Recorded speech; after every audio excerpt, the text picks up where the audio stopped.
அனைவருக்கும் வணக்கம். நம்ம இன்னைக்கு வந்து என்னத்த பத்தி பேச போறோம் அப்படின்னு பார்த்தோம்னா, அதாவது மக்களுக்கு இப்ப எந்த மாரியான விஷயத்த பேசுனா, அவங்களுக்கு அந்த கருத்து போய் சேரும் அப்படிங்கிறத சரியா புரிந்து கொண்டு, முதன்மை ஊடகமாக இருக்கக்கூடிய தந்தி டிவி வந்து இப்ப வந்து சில கருத்து அரங்குகள வந்து வைக்கிறாங்க. அப்படிதான் வந்து இப்ப வந்து 2 விவாத நிகழ்ச்சி வந்து வச்சிருக்காங்க. அதாவது என்ன அப்படின்னா, ஒண்ணு ஆயுத எழுத்து அப்படிங்கிறது ஒண்ணு. அதாவது அந்த நிகழ்ச்சியில வந்து என்ன அப்படின்னா, அதாவது ஒரு 4 கட்சியிலருந்து முக்கியமான பிரமுகர்கள கூப்பிட்டுட்டு, ஆப்போசிட்ல வந்து இளைஞர்கள் வந்து கேள்வி கேட்பாங்க. அதுக்கு வந்து அவங்க கட்சி சார்பா வந்து ஒரு பதில சொல்ற மாரியான நிகழ்ச்சி ஒண்ணும். இன்னொன்னு வந்து மக்கள் மன்றம். அதாவது ஒரு குறிப்பிட்ட தலைப்பு, ஏதாவது ஒரு தலைப்ப எடுத்துட்டு, அந்த தலைப்புக்காக அத வச்சு பேச சொல்லுவாங்க. ஒரு 4 கட்சியிலருந்து அவர்கள கூப்பிட்டு, அந்த 4 கட்சியில உள்ளவங்க வந்து அந்த தலைப்புக்கு ஏத்த மாரி அவங்க வந்து பேசுற மாரியான நிகழ்ச்சி. இந்த சரியான அரசியல் சூழல்ல வந்து அந்த மாரியான நிகழ்ச்சிய வந்து இந்த முதன்மை ஊடகமான தந்தி டிவி வந்து எடுத்து பேசிட்டு இருக்காங்க. அப்படி பேசுறதுல நம்ம இப்ப எத பத்தி பேச போறோம் அப்படின்னு பார்த்தோம்னா, அதாவது ஆயுத எழுத்துல வந்து இளைஞர்கள் வந்து நாம் தமிழர் கட்சியை பார்த்து ஒரு 3 கேள்வி கேட்டிருக்காங்க. அந்த கேள்விக்கு நம்ம ஒரு பதிலும் சொல்லுவோம். அதே மாரி அதுல உள்ள அப்துல் பாய் அப்படிங்கிறவர் வந்து அவரு ஒரு முரண்பாடான கருத்துக்கள வந்து சொல்றாரு. அத பத்தியும் இந்த மக்கள் மன்றத்துல வந்து சாட்டை துரைமுருகன் வந்து சிறப்பா பேசியிருக்காரு. இத பத்தி தான் இந்த வீடியோல வந்து பார்க்க போறோம். வாங்க வீடியோக்குள்ள போலாம்.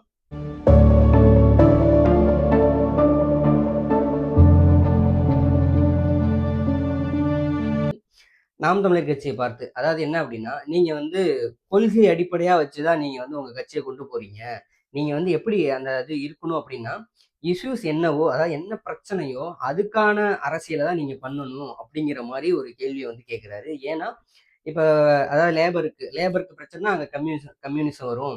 இந்த மாரி அவர் ஒரு கேள்வி கேட்டாரு. அதாவது கொள்கைய வச்சிருக்காதீங்க. பிரச்சனை என்னவோ, அதன் அடிப்படையில நீங்க வந்து அரசியல நகர்த்துங்க அப்டிங்கிற மாரி அண்ணன் சொன்னாரு. இப்ப நம்ம அத வந்து எப்படி பார்க்குறோம் அப்படின்னா, அதாவது ஒரு பிரச்சனைய பேஸ் பண்ணி தான் கொள்கையே வந்து உருவாகுது அப்படிங்கிறது நம்மளோட கருத்து. ஏன் அப்படின்னா, இப்ப தமிழ்நாட்டோட வளங்கள் களவு போகக்கூடாது அப்படிங்கிறது வந்து தமிழ் தேசியம் பேசுது. அது கொள்கை. அதாவது தமிழ்நாட்டினுடைய வளங்கள் வந்து களவு போகக்கூடாது அப்படிங்கிறது வந்து இஷ்யூ. அதாவது பிரச்சனை. மழை வளமோ, இயற்கை வளங்கள், மழை வளம், காட்டு வளம், கனிம வளம், கடல் வளம் இப்படியோட வளங்கள் வந்து களவு போகக்கூடாதுங்கிறது வந்து பிரச்சனை. அத கொள்கையா வச்சிருக்குது தமிழ் தேசியம். அப்ப அது கொள்கை. அப்ப ஒரு பிரச்சனையில இருந்து தான் ஒரு கொள்கையே உருவாவுது அப்படிங்கிற விஷயத்த நம்ம வந்து தெரிஞ்சுக்கணும். அப்படிங்கிறது நம்மளோட கருத்து. அதாவது தொழிற்சாலைகள் வளர்ச்சிக்கு வந்து நாம் தமிழர் கட்சி வந்து தடையா இருக்க மாரி சொல்றாங்க. அதாவது எப்படி சொல்றோம்னா, நாம் தமிழர் கட்சியோட கொள்கை என்னன்னா தமிழ் தேசியம். தமிழ் தேசியங்கிறது என்ன அப்படின்னா, தமிழ்நாட்டில் உள்ள வளங்களும் சரி, இயற்கை வளங்களை பாதுகாக்கிறதும் சரி, மக்களுக்கு வந்து என்ன பிரச்சனையோ அதுக்கு முன்னாடி நின்னு குரல் கொடுப்பது தான் வந்து தமிழ் தேசியங்கிற கொள்கை. அப்ப அதாவது கொள்கைங்கிறது வந்து எப்படி பிறக்குது அப்படின்னு பார்த்தோம்னா, என்ன பிரச்சனையோ அத பேஸ் பண்ணி தான் வந்து கொள்கையே வந்து உருவாகுது அப்படிங்கிற விஷயத்த நம்ம புரிஞ்சுக்கணும். அப்படி இருக்கும்போது, நீங்க இஷ்யூஸ பேஸ் பண்ணி அரசியல் பண்ணணும் அப்படிங்கிறதும், கொள்கைய வச்சு அரசியல் பண்றதுங்கிறது 2மே ஒண்ணுன்னு தான் நான் வந்து சொல்றேன். எப்படின்னா, அதாவது தூத்துக்குடியில வந்து தொ து அந்த தூத்துக்குடியில ஸ்டெர்லைட் ஆலை இருக்கு. அந்த ஆலையில வந்து வெளிய வர புகையினால மக்களுக்கு பாதிப்பு ஏற்படுது. இது பிரச்சனை. இதுக்காக போராடுறது வந்து அந்த கொள்கை. அதாவது தமிழ் தேசிய கொள்கை. தமிழ் தேசிய கொள்கையில இந்த நான் அதாவது தமிழ்நாட்டுல உள்ள இயற்கை வளங்களை பாதுகாக்கணும். தமிழ்நாட்டின் மண்ணிற்கு தீங்கு விளையக்கூடிய தொழிற்சாலைகள் இங்கு வரக்கூடாது அப்படிங்கிறது கொள்கை. அப்ப கொள்கையிலயும் சரி, இந்த பிரச்சனையும் சரி, பிரச்சனையில இருந்து தான் கொள்கை உருவாகுது அப்படிங்கிறது நாம் தமிழர் கட்சியோட கொள்கை. ஓகேங்களா? அதனால நாம் தமிழர் கட்சிய வந்து இந்துத்துவ கட்சிகளோடு ஒப்பிடுறாங்க. அப்படி ஒப்பிட்டு பார்க்குறாங்க. அதாவது எப்படின்னா, அங்க வந்து இந்துத்துவத்த இந்துக்கள வச்சு அரசியல் பண்ற மாரி, இங்க தமிழ்நாட்டுல வந்து தமிழ் நேஷனலிச வச்சு சீமான் அவர்கள் அரசியல் பண்றாரு. அது வந்து எப்படி பார்க்கிறது? அப்படிங்கிற மாரியான ஒரு கேள்விய சொல்லியிருந்தாங்க. அதாவது பிஜேபி அந்த அதாவது ராமரு, இந்துக்கள் அப்படின்னு வச்சு பண்ற அரசியல் அரசியல் வேறு. இங்க தமிழ்நாட்டுல தமிழர்களுக்கான முன்னுரிமை குடுக்கணும். தமிழ்நாட்டுல ஒரு தமிழன் ஆளணும். அப்படிங்கிறது அது அது எங்களுடைய அடிப்படையான உரிமை. அதாவது தமிழர்களுடைய அடிப்படையான உரிமை வந்து தமிழ்நாட்டுல தமிழர் ஆளணும் அப்படிங்கிறது வந்து தமிழனோட உரிமை. இது வந்து அந்த மதவாத கும்பலுக்கும் தமிழ்நாட்டுல உள்ள தமிழ் தேசியத்திற்கும் ஒண்ணு அப்படிங்கிறது கிடையவே கிடையாது. ஓகேங்களா? அதாவது தமிழ் தேசியம் எதற்கு வேணும் அப்படின்னா, ஒரு முல்லை பெரியாறு பிரச்சனை அப்படின்னா, கேரளாக்காரவங்க தமிழர்கள அடிக்கிறாங்க. ஓகேவா? காவேரி பிரச்சனைனா கர்நாடகர்கள் தமிழர்கள அடிக்கிறாங்க. அதாவது செம்மரம் வெட்ட போனதுக்காக தமிழர்கள ஆந்திரர்கள் வந்து சுட்டுக் கொல்றாங்க.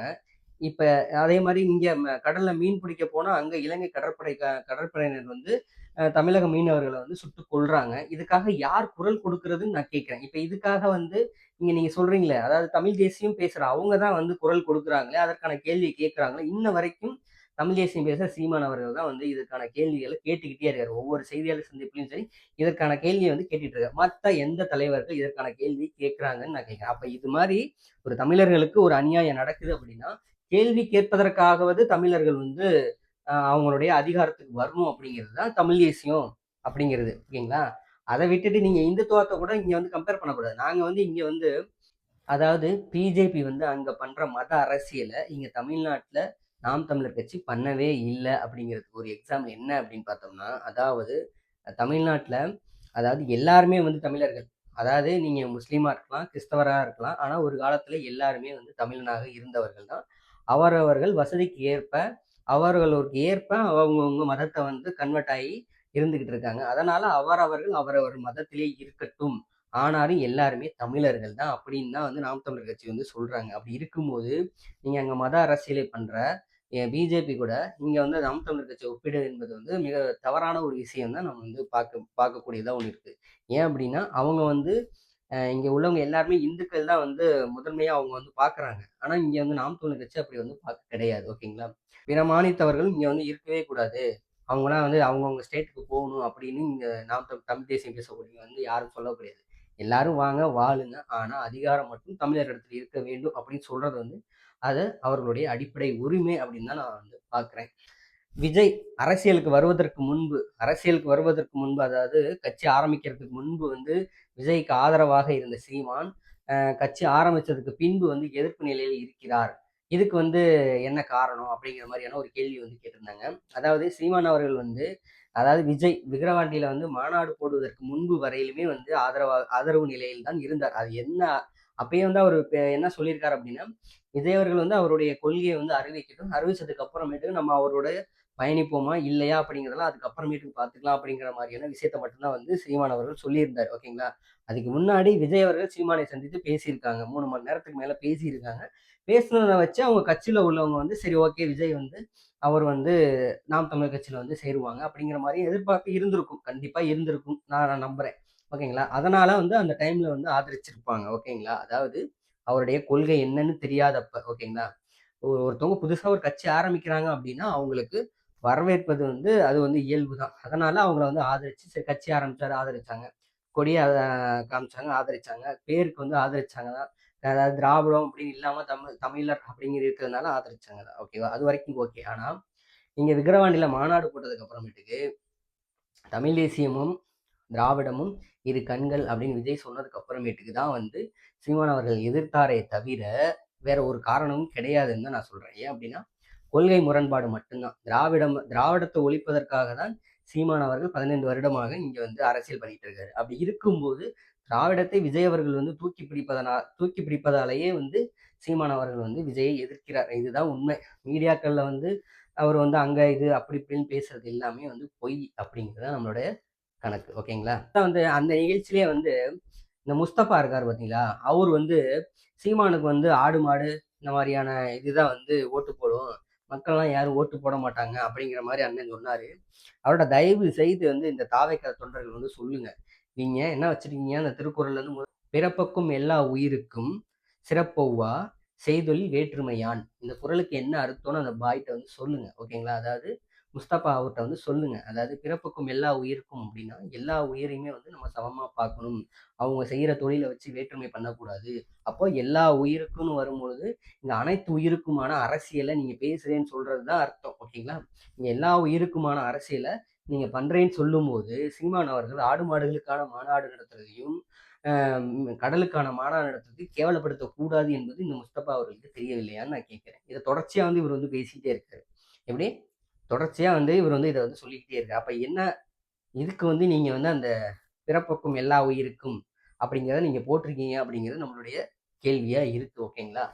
அதனால அந்த மாரி கோட்பாட வச்சுக்கிட்டு, நீங்க இந்த மாரி பேசுறது வந்து ரொம்ப தவறா, அபத்தமா இருக்கு. ஓகேங்களா? அதே மாரி இன்னொன்னு என்ன அப்படின்னா, அங்க வந்து இளைஞர்கள் எல்லாருமே வந்து கரெக்டா பேசுறாங்க. அதாவது அதாவது எப்படி சொல்றேன்னா, இளைஞர்களுடைய வாக்குகள் எல்லாமே வந்து தாவேகாவுக்கு போயிரும் அப்படின்னு நினைக்கிறது ரொம்ப தவறு அப்படின்னு அந்த விவாத நிகழ்ச்சிய பார்த்தா வந்து தெரிஞ்சுக்கும். ஏன் அப்படின்னா, அந்த விவாதத்துல வந்த இளைஞர்கள் எல்லாருமே என்ன சொல்றாங்க அப்படின்னா, இந்த கரூர் ஸ்டாம்பேட் விஷயத்துல வந்து விஜய் மேல தவறு இருக்கு. அப்ப தெரிஞ்சே தான் நீங்க வந்து அந்த மக்கள வந்து கொல்லணும் அப்படிங்கிற நோக்கத்துல நீங்க அங்க போனீங்களா? அப்படிங்கிற மாரியான கேள்விய வந்து வைக்கிறாங்க. இன்னொன்னு என்ன சொல்ல வராங்க அப்படின்னா, அந்த இறந்த 41 பேர் வந்து வெறும் அரசியல் பிணங்கள் மட்டுமே தானா? உங்களுடைய அரசியலுக்காக தான் இறந்திருக்காங்க. மத்தபடி அவங்க மேல ஒரு கருணை எதுவுமே கிடையாது. அப்படிங்கிற மாரியான கேள்விய வந்து அடுக்கடுக்கான முன் வச்சுட்டு இருக்காங்க. அப்படி இருக்கும்போது, தமிழ்நாட்டுல உள்ள இளைஞர்கள் அதாவது எல்லாருமே வந்து அவங்களுக்கு ஆதரவா இருக்காங்க அப்படிலாம் சொல்லவே முடியாது. இங்க இளைஞர்கள் நம்ம தெளிவா தான் இருக்காங்க. தெளிவான அரசியல் பார்வையோடுமே இருக்காங்க. சில குறிப்பிட்ட பேர் தான் வந்து அரசியல் தெளிவு இல்லாமல், அதாவது திரை புகழ்ச்சியை மட்டும் வைத்துக்கொண்டு அவர்கள் தலைவராக வேண்டும் என்று பிம்பத்தில் வந்து சுத்திட்டு இருக்காங்க அப்படிங்கிறது நம்மளுடைய கருத்து. அதே மாரி மக்கள் மன்ற நிகழ்ச்சியில வந்து அண்ணன் சாட்டை துரைமுருகன் அவர்கள் வந்து சிறப்பான அவரது தரமான செயல வந்து செஞ்சிருக்காரு. எப்பொழுதும் போல தான் சீமான் அவரை வந்து எதிர்க்கணும் அப்படின்னா, அவர் முன்வைக்கிற கொள்கையிலயோ, கோட்பாடுலயோ வந்து இவங்க வந்து யாருமே எந்த ஒரு இதுவுமே சொல்ல முடியாது. ஏன் அப்படின்னா, அது இந்த தமிழ்நாட்டிற்கு தேவையான ஒரு கருத்தா இருக்கும். அப்படி இருக்கும்போது, அவரு எக்ஸ்ட்ராவா நான் போனேன், இத பண்ணேன் அப்படின்னு சொல்றாங்க பாத்தியா? அதாவது அந்த விஷயத்தினால தமிழ்நாட்டு மக்களுக்கும் சரி, யாருக்குமே எந்த ஒரு பிரச்சனையுமே கிடையாது. ஓகேவா? சீமான் அவர்கள் ஆமைக்கறி சாப்பிட்டேன். மான் ஊறுகாய் சாப்பிட்டேன். அரிசி கப்பல் சுட்டேன். AK-74 சுட்டேன். இதனால யாருக்காவது தமிழ்நாட்டுல உள்ள மக்களுக்கு யாருக்கும் ஏதாவது பிரச்சனை? அப்படின்னா ஒண்ணுமே கிடையாது. ஆனா, அத தான் வந்து இவங்க எடுத்துக்கிட்டு பேசுவாய்ங்க. சீமான் அவர்கள் பொய் சொல்றாரு.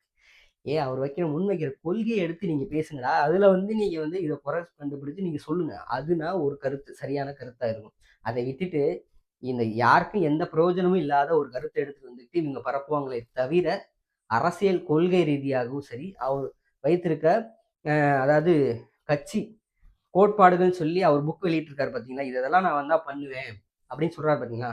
அத ஒரு அதை எதிர்த்து இத வந்து இந்த இந்த கொள்கையின் அடிப்படையில எப்படி நீங்க பண்ணுவீங்க? அப்படிங்கிற மாதிரியான கேள்வி வந்து யாருமே கேட்க மாட்டாங்க. ஓகேங்களா?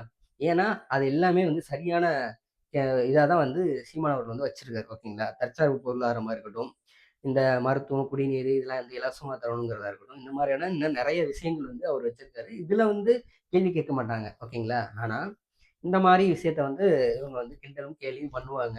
இது வந்து அவங்களுடைய அறியாமைய தான் நம்ம வந்து எடுத்துக்கிறோம். அப்படி இருக்கும்போது மக்கள் மன்றமும் சரி, ஆயுத எழுத்தும் சரி, சிறப்பா வந்து மக்களுக்கு வந்து விழிப்புணர்வு ஏற்படுத்துது. அதாவது எப்படி இந்த அரசியல பார்க்கணும், யார் நமக்கானவர்கள் அப்படிங்கிற விஷயத்த வந்து இந்த நிகழ்ச்சி மூலியமா நெறைய பேர் வந்து தெரிஞ்சிருப்பாங்க அப்படிங்கிறத நான் நம்புறேன். நன்றி, வணக்கம்.